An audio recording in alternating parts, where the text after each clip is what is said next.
Hello வணக்கம். சொல்லுங்க, என்ன செய்ய போறீங்க? நம்ம தக்காளி வெங்காயம் இதெல்லாம் வச்சிருக்கீங்க பாப்பா. என்ன வைக்கிற? சட்னி மாமா. சட்னியா? பாருங்க, பெரிய வெங்காயத்துல சட்னி. பெரிய வெங்காயம் 4 தக்காளி, இங்க பாருங்க 5 வரமிளகா வச்சிருக்கேன் உள்ள. சரி. இதை வந்து நான் இப்போ என்ன பண்ண போறேன்னா உப்பு போட்டுட்டு அரைச்சிக்கலாம். அரைச்சிட்டு ஈஸியாக தாளிக்க போகிறேன் கரெக்டாக 1 நிமிஷத்துல. எண்ணெய் ஊற்றியாச்சு மாமா, கடாயை வச்சு.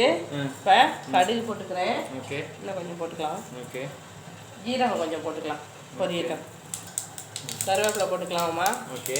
இப்போ வந்து களி மிளகா இதை போட்டு நல்லா இந்த எண்ணெயோட கொதிக்க கொதிக்க வச்சோம்னா பாசம் அல்லுது.